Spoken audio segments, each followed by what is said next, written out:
Bienvenue au troisième partie concernant la dérivation. Dans ce vidéo, on va aborder l'approximation affine d'une fonction au voisinage d'un nombre. Donc, considérons la fonction f de x égale à racine 1 plus x. f' de 3 est égal à 1 sur 4. Alors, je vous invite à faire le calcul. Donc, la fonction f est dérivable en 3 et a pour nombre dérivé en 3 1 sur 4. Donc, le deuxième vidéo, on a vu l'interprétation géométrique. La fonction f admet une tangente en le point d'abscisse 3.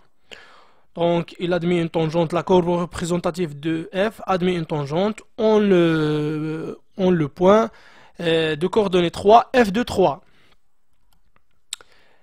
Donc, son équation caractéristique ou bien son équation réduite, c'est y égale à f'3 facteur x-3 plus f de 3.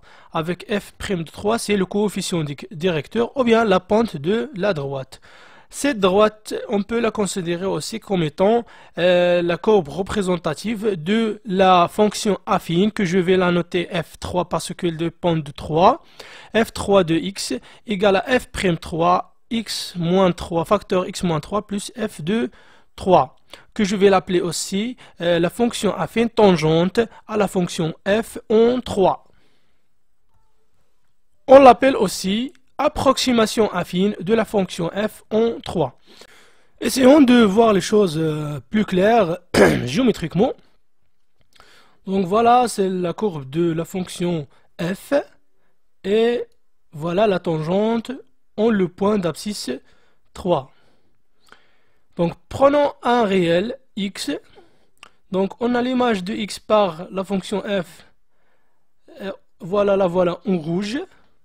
Et l'image de x par f3, c'est-à-dire l'approximation affine ou bien la fonction tangente, est en noir. Donc lorsqu'on est assez proche de 3, donc qu'est-ce qui se passe? Donc on a les valeurs qui s'approchent les uns de l'autre. Alors lorsqu'on est très proche de 3, alors l'image de x par f est assez proche de l'image de x par la fonction f3, la fonction affine. Et plus on s'approche de 3, plus la précision augmente. Donc voilà ce qui se passe. On a une approximation très importante.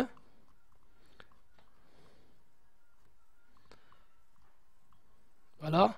Donc, mais à condition qu'on soit proche de 3. Sinon, on n'a pas une approximation qui est importante. D'accord? Donc, si on est loin de 3, alors on n'a pas une approximation importante. Passons maintenant au calcul. Donc, premier défi, examiner cette valeur. Racine 4,004. Donc, je sais qu'elle est égale à peu près à 2 virgules. Mais est-ce qu'on peut donner 3 nombres ou bien 2 nombres exacts après la virgule sans calculatrice?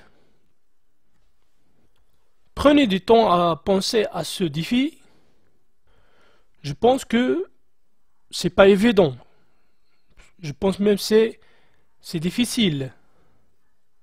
Alors c'est ça l'intérêt de l'approximation affine.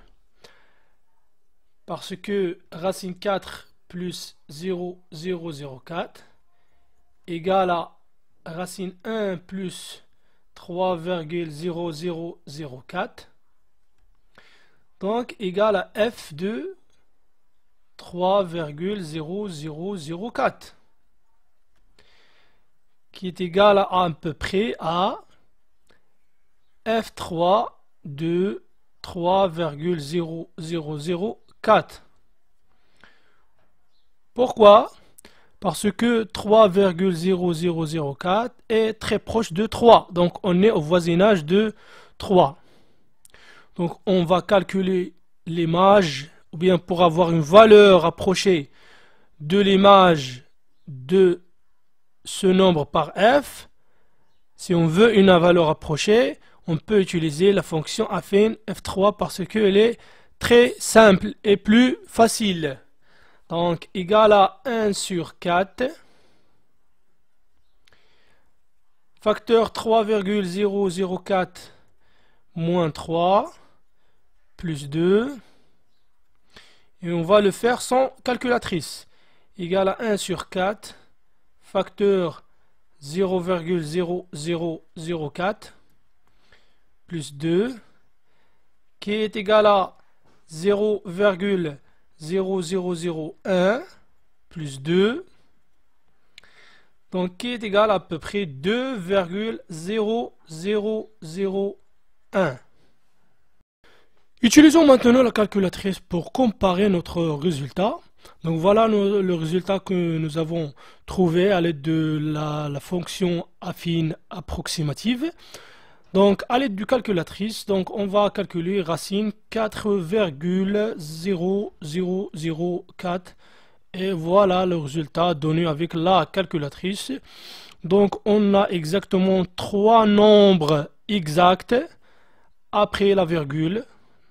Là, donc c'est une très bonne approximation, c'est une meilleure approximation pour certains domaines comme la physique par exemple. On a besoin par exemple seulement de deux, on peut utiliser seulement deux nombres après la virgule. Si la fonction en cours est délicate et compliquée, alors on peut penser à utiliser l'approximation affine. Dans la prochaine vidéo, on va voir la dérivation sur un intervalle. Donc enfin, n'oubliez pas de vous abonner et de partager la vidéo avec vos amis.